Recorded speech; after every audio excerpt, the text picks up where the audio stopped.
Hello, I'm back. I've been in Italy for a spell. It was a trip I've been planning for a very long time, so I'm glad I finally got to go and see all the great Roman ruins, but that has dovetailed conveniently with one of my recent literary fascinations. In the last few weeks, a friend and I have been doing a bit of a book club where we read the literary fairy tales of George MacDonald, who you might know from this channel as the writer of the greatest novel of all time, The Princess and the Goblin, and we complement his works by reading various essays about the nature of fairy tales and fantasy, most famously J.R.R. Tolkien's On Fairy Stories. Thinking about everything that has inspired Tolkien has gotten me on a real fairy tale kick. It's very easy to point at George MacDonald as someone who highly influenced Tolkien and Clive Staples Lewis, even though Tolkien would become reluctant to admit that later in his life. And so that got me wondering, like, what inspired George MacDonald and what inspired the author that inspired George MacDonald and so forth. And that has led me to sort of analyzing the whole history of the fairy tale format as an underrated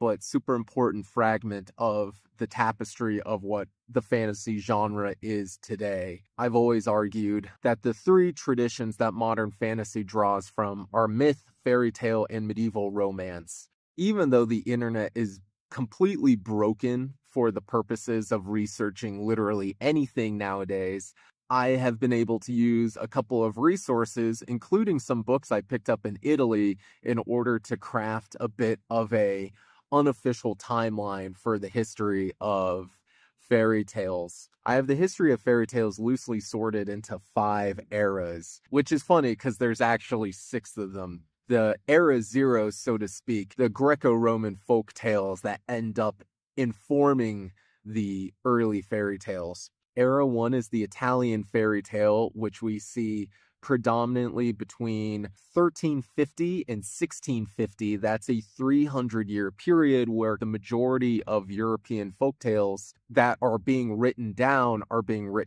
in Italy. It starts with Giovanni Boccaccio's Decameron, which is a classic of world literature, never talked about in the context of the history of fantasy, which, to be clear, it kind of isn't. The Decameron is a classic story collection with a frame narrative of 10 teenagers who kind of sequester themselves away from the Black Death to a country estate. And in order to pass the time, they tell a wide variety of stories. Some of them have morals and some of them are ribald. None of these, mind you, are fairy tales. There might be some supernatural religious elements, but the whole reason why I'm including it is because the later people who start writing down the first fairy tales are heavily inspired by Boccaccio. This includes, what's his name? Gian Francesco Straparola, who 2 centuries later, that's 1550 thereabouts, mind you, writes a collection called The Facetious Knights, and that is 75 stories, some of them being folk tales, mundane folk tales, some of them being the first fairy tales that get written down in Europe. And then 100 years after that, that's 1650, mind you, we have Giambattista Basile, who writes the Pentamerone, also known as the Tale of Tales, which is another collection, again influenced by the Decameron with a frame story and everything, of people telling each other 50 fairy tales. Notice how the number drops every single time. It contains some of the first versions of Sleeping Beauty, Puss in Boots, etc. that we have in print. So why am I not talking about that today? Well, it's kind of long. And I wanted to get a video out to you guys quicker. So let's move on to Era 2. Era 2 is the French era of fairy tales, which lasts from 1650 to about 1800.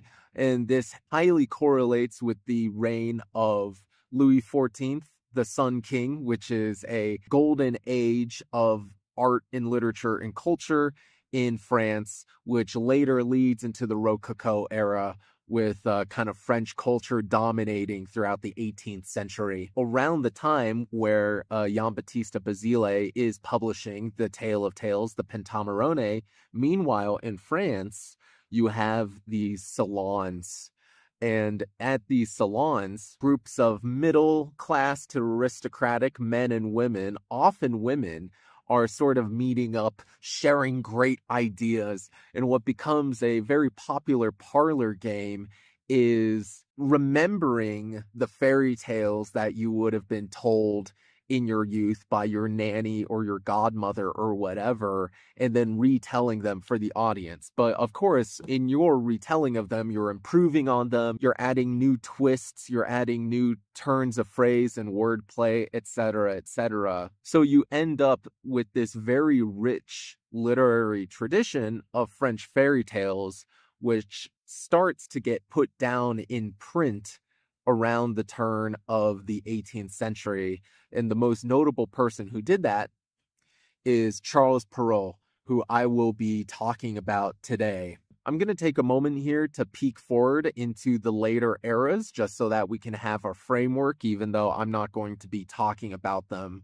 more extensively today, but maybe in a future video. Era 3, which is kind of the early 1800s, so 1800 to 1850 or so, is the Germanic period of fairy tales, where most notably you have the Brothers Grimm, who released their comprehensive Collations of Folklore, which ends up being a huge watershed moment in the history of folklore, because no one had really done the anthropology of going to hundreds of people and asking them to list every single fairy tale they know. So by the end of it, they are able to release a pretty comprehensive collection of nearly every single German folktale that existed at the time. Meanwhile, thanks to the influx of romanticism and nationalism and whatnot, you have various people not just retelling fairy tales, but writing their own fairy tales down for the first time. Baron Fouquet, E.T.A. Hoffmann of the Nutcracker fame, and also the Danish Hans Christian Andersen. In the late 19th century, so I'm going to say era 4 is about 1850 through 1915, kind of up to the start of the First World War, we have the English period of fairy tales, where we get our English equivalent to the Brothers Grimm, English folk tales by Joseph Jacobs, who is this Australian guy, and that kind of writes down Goldilocks and the Three Bears and Jack and the Beanstalk and whatnot. George MacDonald, the aforementioned, Oscar Wilde, Rudyard Kipling, Andrew Lang kind of does one of the first attempts to create a world treasury of fairy tales with his colored fairy books, and that is definitely worth a discussion in the future. Era 5 is 1915 through today, which I'm just going to call the international / postmodern fairy tale era. A lot more attention at writing down, or at least translating into English, fairy tales from all over the world. And in addition to that, we have people who are going back and retelling fairy tales, which, to be fair, fairy tales have always been about retelling. But now it's like, this is not the Cinderella you thought you knew. This is now the YA adaptation. One of the most critically acclaimed and successful of these postmodern fairy tale works, as I'll call them, is Angela Carter's The Bloody Chamber, where she is trying to call back to the pre-Perrault era of fairy tales, the grit and sexuality that you kind of find endemic in a lot of these early tales. And if other people have, for 20th and 21st century fairy tale compilations of literary note, I'd love to hear them. My search for more has been deeply frustrating, so maybe I'm just looking in the wrong places. But anyway, now that's out of the way, let's go back to Charles Perrault. Charles Perrault was the son of a middle to upper middle class family who ended up working his entire career in the court of King Louis XIV. I believe he kind of worked directly under the finance minister. He was pretty important at court. The idea that someone who wasn't part of the landed gentry could be influential at court was pretty novel at the time. And we're going to see the idea of kind of rising above your class position as an enduring theme in the fairy tales of Charles Perrault. I'm not going to do a full biography or anything, but besides that, I'd say two of the other things that Charles Perrault was most famous for prior to his fairy tales, he convinced Louis XIV to make the entire labyrinth of Versailles themed around the fables of Aesop. Fables are technically different than fairy tales, but we can sort of imagine them as part of a larger European tradition, I imagine. All the gates or whatever are themed around the tortoise and the hare, or the frog and the scorpion. So even back when he was a younger man, he had his fingers in the fables and fairy tales of France. And then the other thing that I should point out is that he ended up becoming elected to the Académie Française, if that's how you pronounce it, which is kind of the big French institution where they relegate how the French language works. And it's really funny because every time the Académie Française is in the news nowadays, it's like, the guys who control the French language have decided that you're not allowed to say Facebook anymore. That's too English. Now you have to say le libre de fils or something, you know. There are too many loan words in the French language, and we've come up with new equivalents that you're going to have to use from now on. It's like this hilarious prescriptivism. In Charles Perrault's academic and literary career, he has become associated with this ongoing struggle, which I'm not going to go too deep into because it seems like it would send this video really off track, called The War Between the Ancients and the Moderns. And basically, at the time, you had half of the dudes who are into literature saying, hey, we kind of peaked as a culture with Greece and Rome. We'll never be able to be better than that, so we should only study Greco-Roman stuff. And the other half, of which Charles Perrault was a part of, said, hey, I think we're writing pretty good stuff today in 17th century France, so how about we cut ourselves some slack? You have some academics who attribute the creation of Charles Perrault's fairy tales to this little spat that he got into, proving that he can write awesome contemporary versions of fairy tales and they didn't need to hashtag return to tradition or whatever the fuck. In his 60s or so, Charles Perrault gets pushed out of his government position just kind of due to court politics or whatever. Now that he sort of unwillingly entered retirement, he turns his hand to writing, and he does some stuff that's really completely unknown today. But then he starts turning his hand to fairy tales, and that's when he becomes a big smash sensation. However, the interesting thing about his fairy tales is that he didn't really write all that many of them. He wrote a collection of verse tales in 1693, which generally weren't considered fairy tales at the time, but kind of get included with modern collections. He wrote his first collection of 5 tales called, what was it, Tales of Mother Goose. That's one of the first instances of the character of Mother Goose being alluded to, but it should be known that he didn't come up with Mother Goose. He didn't come up with any of the tales, and he is quick to tell you that. He is quick to say, I am just retelling stuff that would have been told to me in the crib or would have been told to me at one of these salon parties. However, the important thing about Charles Perrault is he is also reinventing the tales.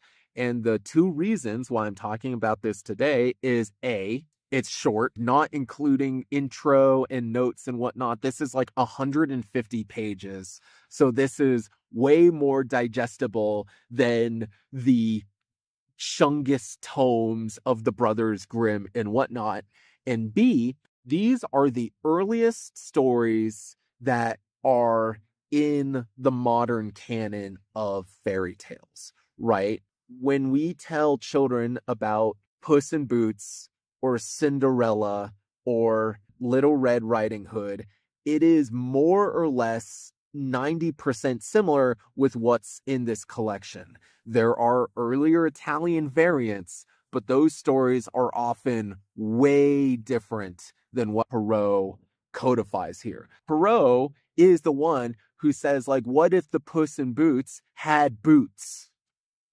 Duh. What if Little Red Riding Hood had a Red Riding Hood?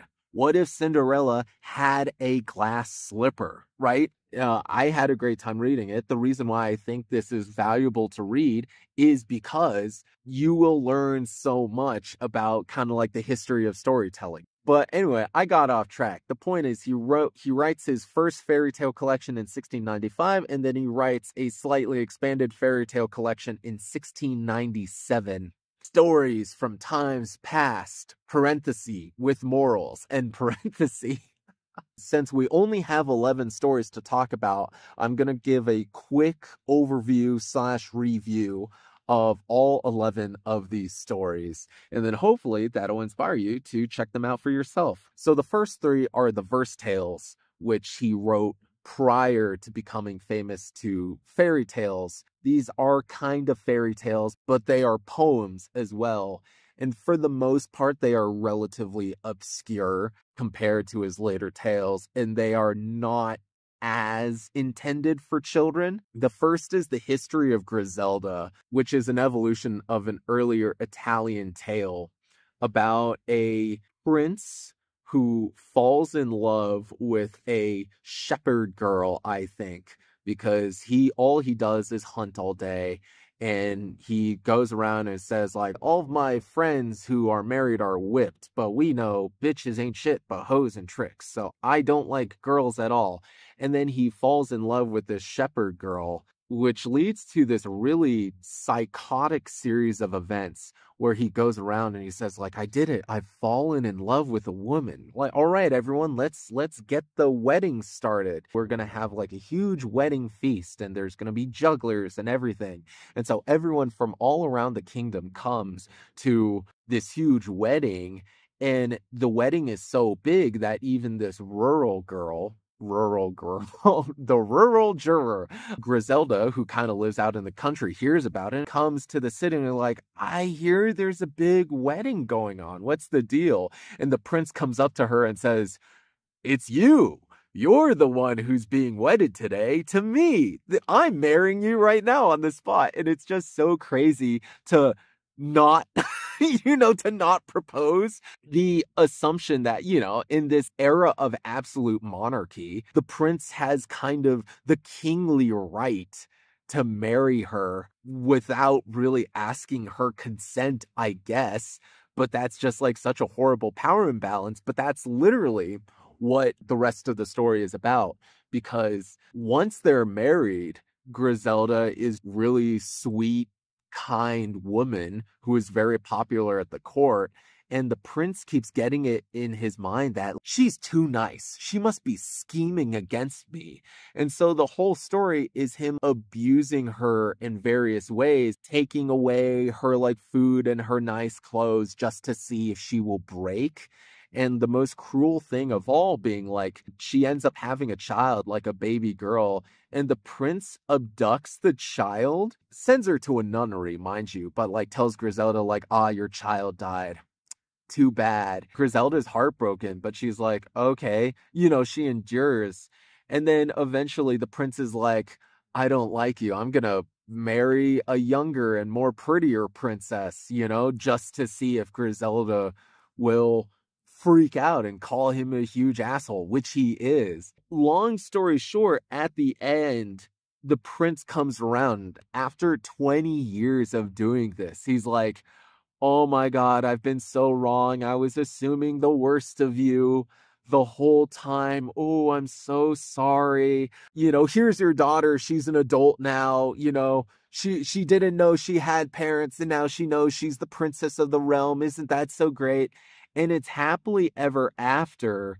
But I thought the happily ever after would be that the prince would be struck dead by a lightning bolt, Christopher Betts, who did the intro and the translation, which I'm pretty sure is the first complete translation of these stories ever made, that includes the verses and everything. He writes in the intro that even though that story seems like really sexist by today's standards. It was progressive for the time because in a world where women didn't have access to divorce, the happily ever after is just hoping by being a good enough person, your awful husband will come around and stop being an awful dude. You know, that's just like so heartbreaking to me. The second story in verse is called Three Silly Wishes. It's a page long and it's literally just like a stand-up routine. A dude gets 3 wishes and,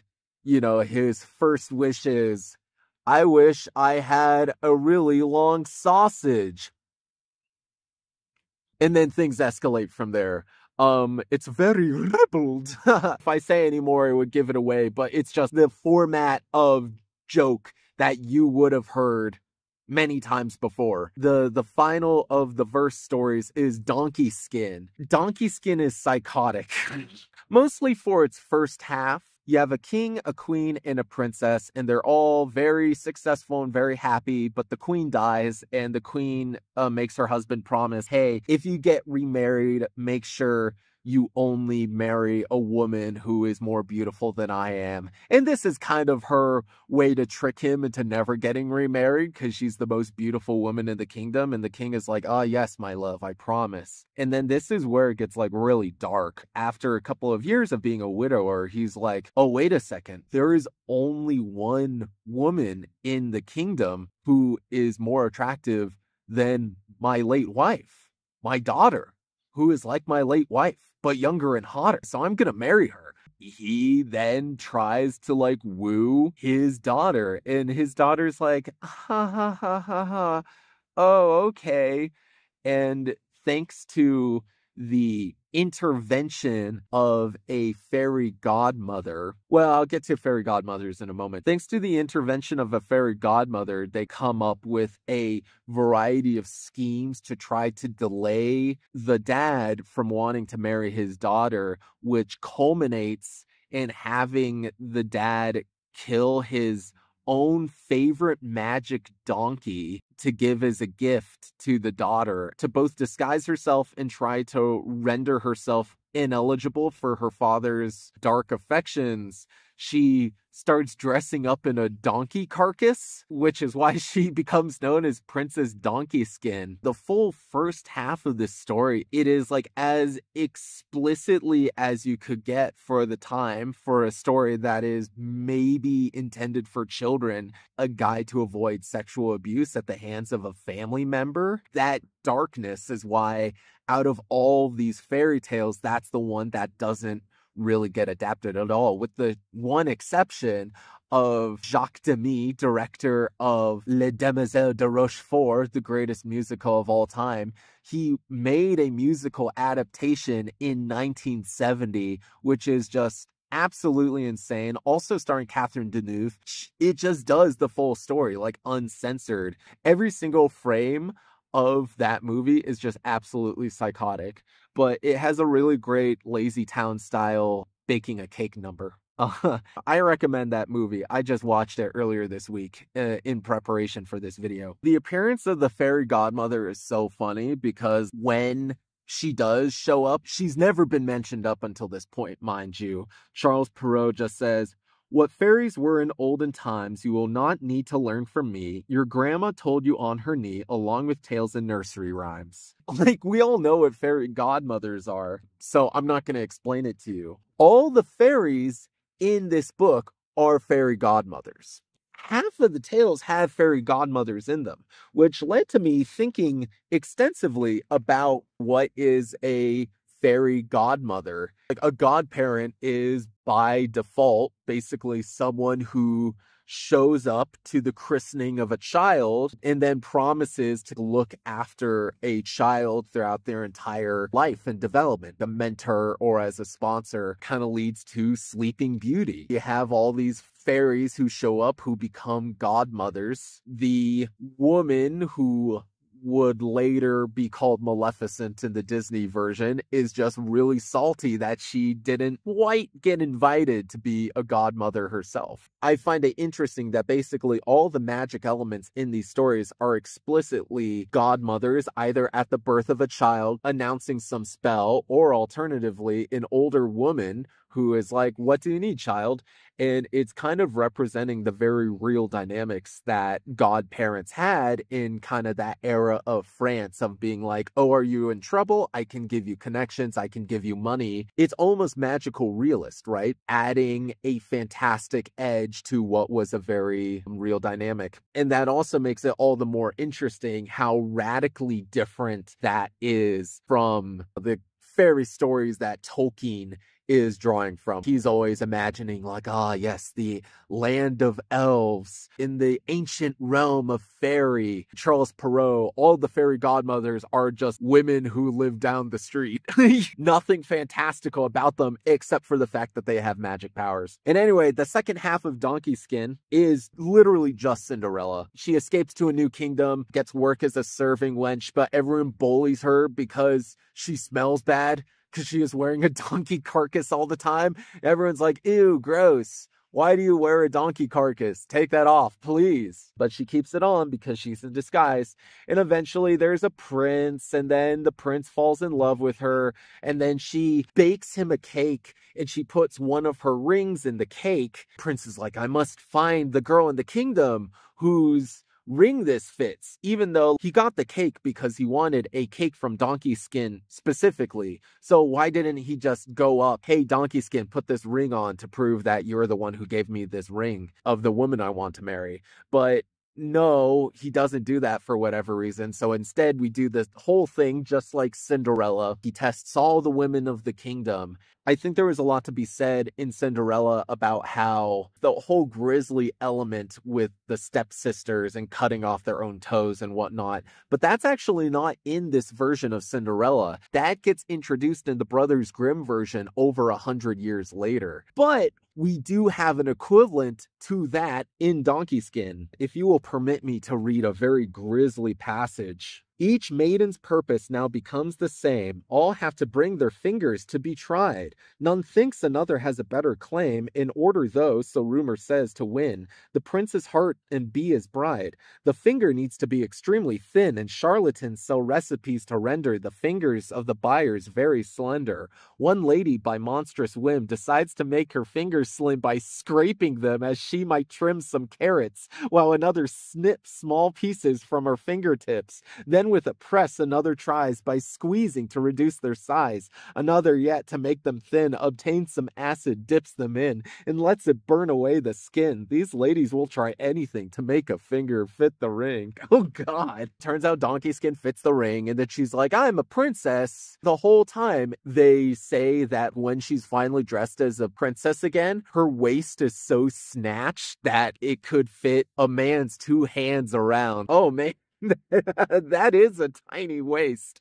But then they get married and it's happily ever after. Now to the 8 stories of Charles Perrault's main fairy tale collection. This will go faster because it's mostly the ones you know. The first one is Sleeping Beauty. Sleeping Beauty is more or less the story that you know. A bunch of fairy godmothers, one gets spited. She isn't salty about not being invited because she is invited. They just don't give her any jewel-encrusted spoons as a take-home party favor because they just assumed she wouldn't be there. I'm not getting a jewel-encrusted spoon? Well, in that case, this child will prick herself on a spinning wheel and then die. Some other fairy intervenes and makes it, no, it'll only be 100 years of sleep. And then after 100 years, she will be woken up by a handsome prince. But not by a kiss, though. That's very interesting. A lot of people in their shitty edgelordy YouTube videos, the messed up origins of Sleeping Beauty. Actually, in the original version of Sleeping Beauty, she gets assaulted by the prince. That is from a earlier antecedent in the Pentamerone, the Basile collection, but that is a much earlier equivalent. Contrary to what Anne Rice thinks, in the original story called Sleeping Beauty, it's actually pretty chaste.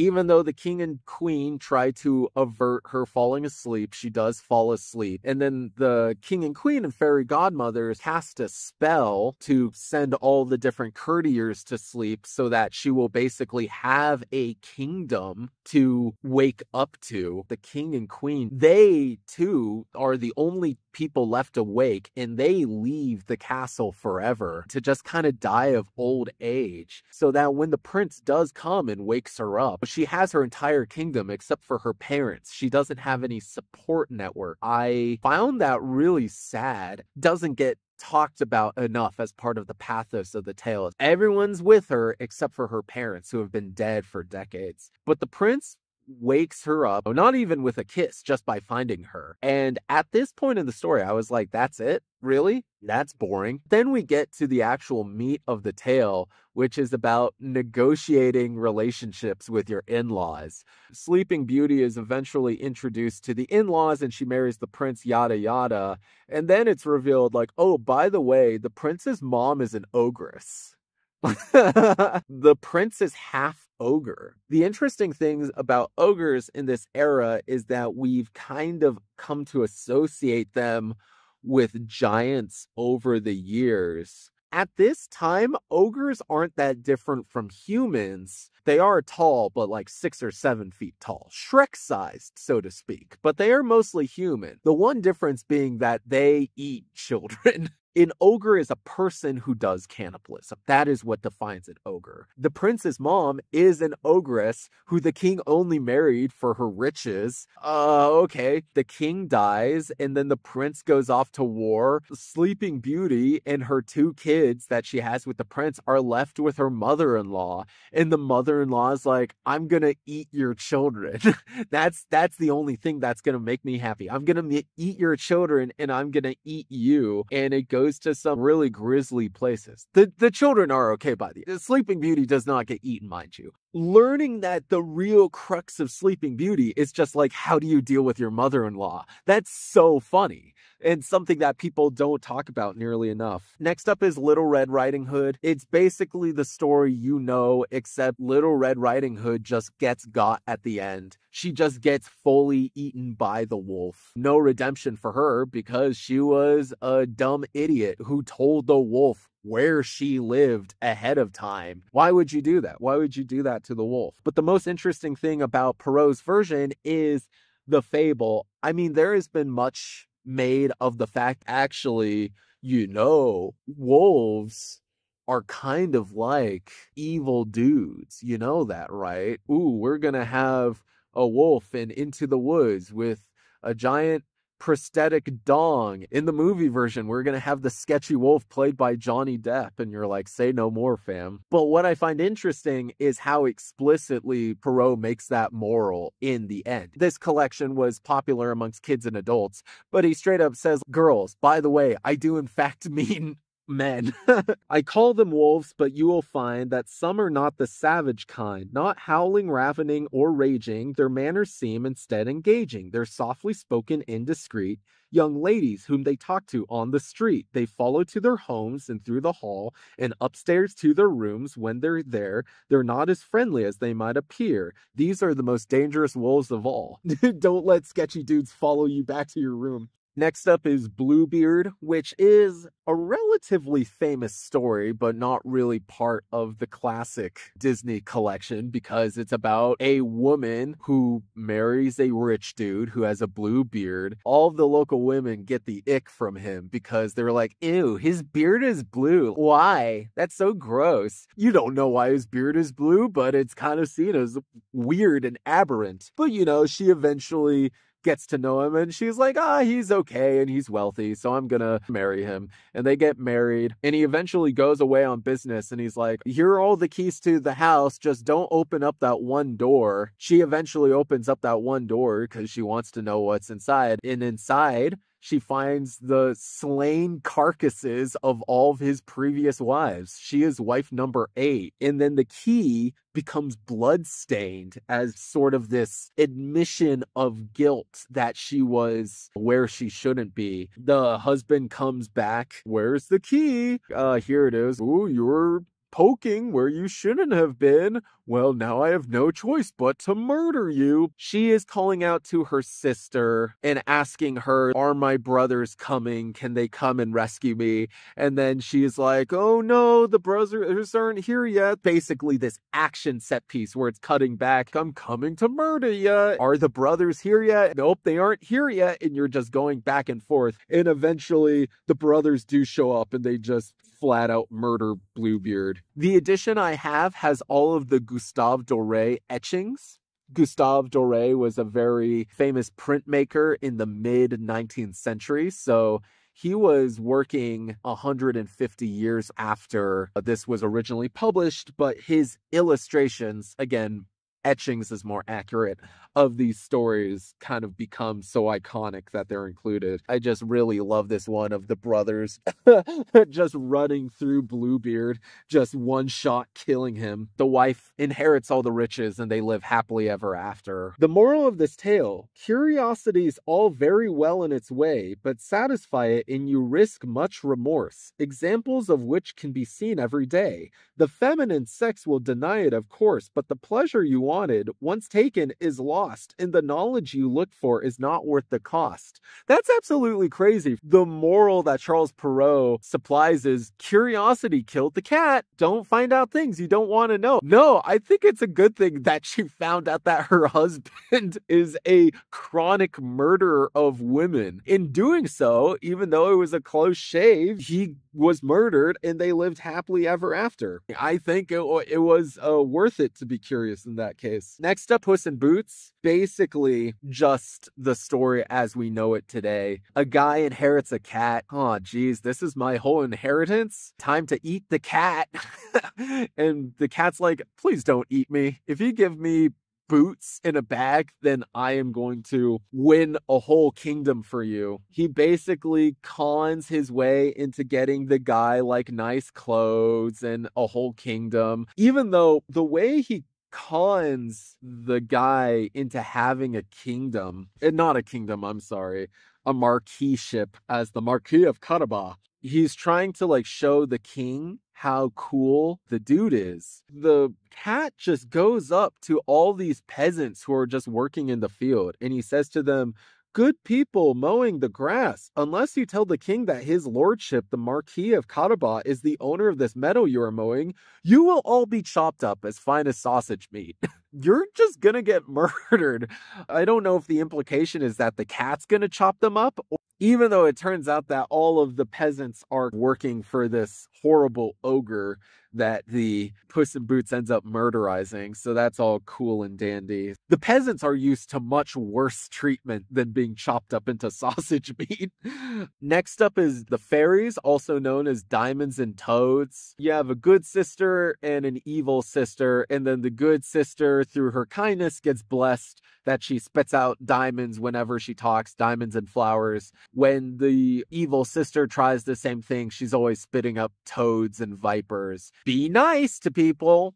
Say nice things, and you're like, okay, that's nice. It's sort of seen as a good thing that the good sister is spitting up flowers and diamonds whenever she speaks, but that literally sounds like hell. Imagine saying like,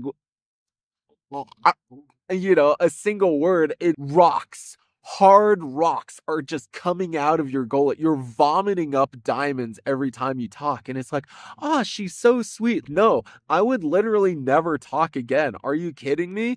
That would be so miserable, having to pull stuff out of my throat every time I talked. That's like a curse, really. Screw that fairy godmother. Next up is Cinderella. I kind of talked about Cinderella in the context of donkey skin. Cinderella is actually pretty dang close to the Disney version. The one element that I noted, they call her Cinderella because, I guess because Cinderella is poor and cold all the time. She always sits inside the fireplace around the dying embers of the fire. So one of the sisters calls her Cinderbutt. The other stepsister, who is the nicer one, she is established establish that because she was nicer, she only calls her Cinderella instead of Cinderbutt, which kind of reminds me of one of the greatest princess films of all time, Cinderella 2, Dreams Do Come True, where they do a redemption arc story for one of the ugly stepsisters. Okay, the last two stories are ones that are relatively obscure today. The first is Ricky the Tuft.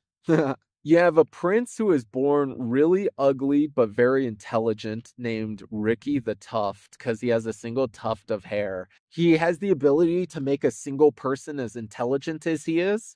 And then in another kingdom, you have a princess who is born super ugly, who is born hyper beautiful but super dumb. But she has the ability to make anyone as beautiful as she is. And basically, eventually, Ricky the Tuft tries to woo her.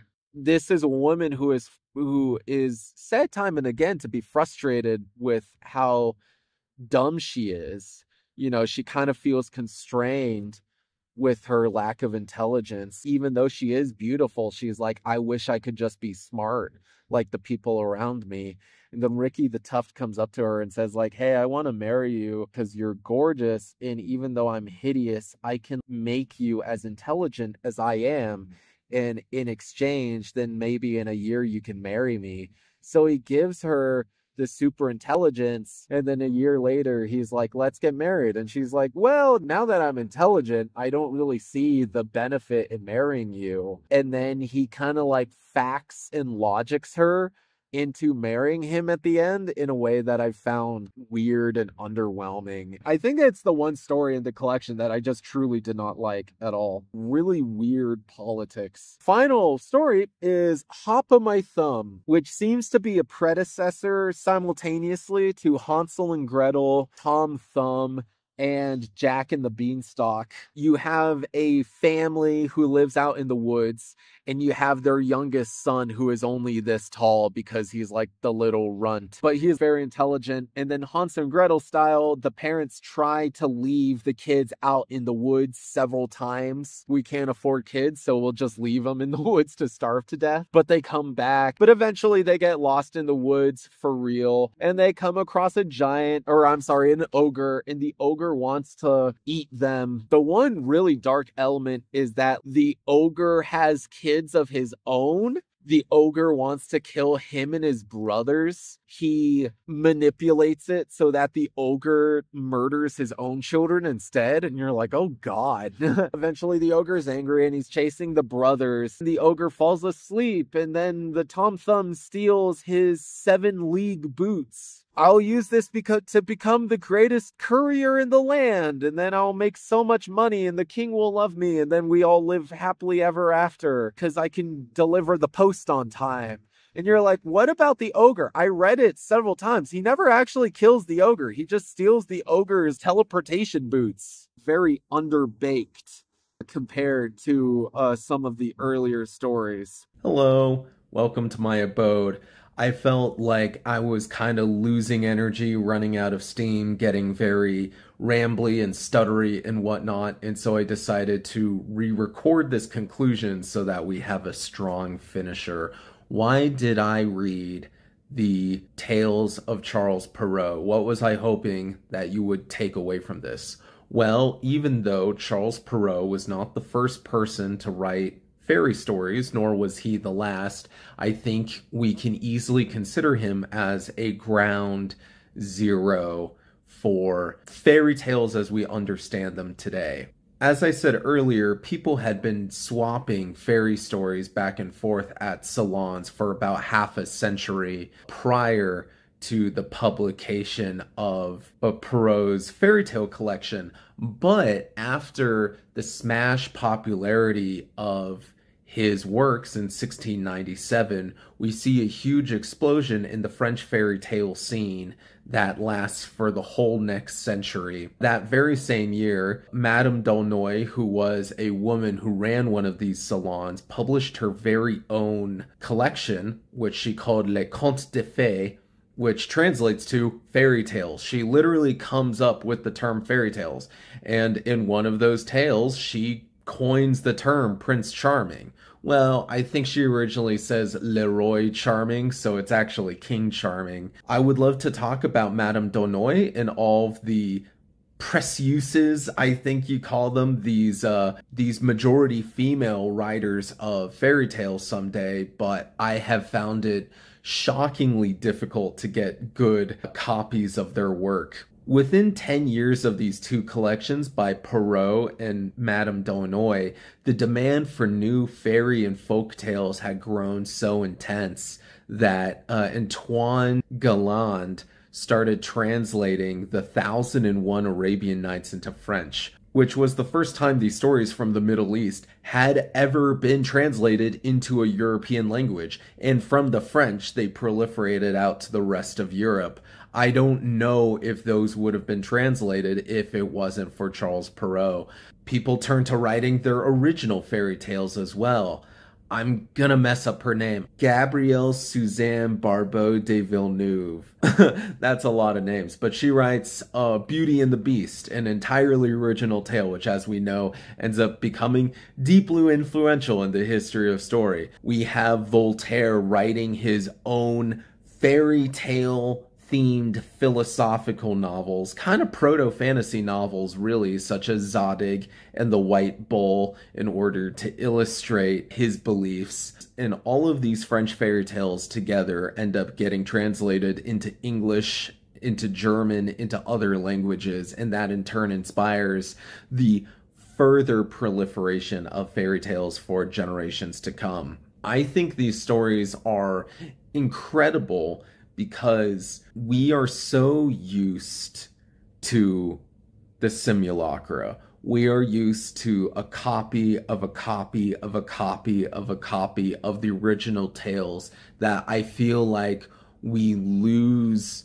understanding of what gave them such potency in the first place. 3 years ago, for the no longer existent challenge National Novel Writing Month, I wrote an extensive short story that was retelling a minor incident from Greek mythology. We don't have to get into it, but even though I liked a lot of the ideas I was playing with, I knew that it wasn't a very well written story. But literally, just reading these fairy tales alone, going back to these fundamental building blocks of storytelling and tropes, gave me the tools I need to recognize, like, oh, that story I worked on a long time ago. This is what I need to do in order to make it work. I now want to go back and rewrite that from page one and see how much it will improve with the new knowledge that I've gained. If you love fairy tales, if you love the Disney Renaissance movies, if you love any sort of narrative storytelling, you owe it to yourself to go back and read some of these tales.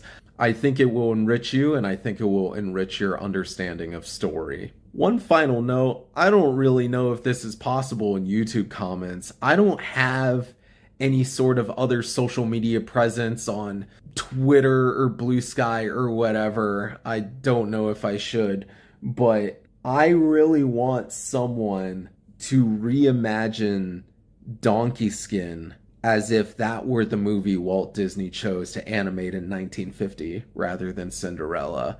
The idea tickles me pink.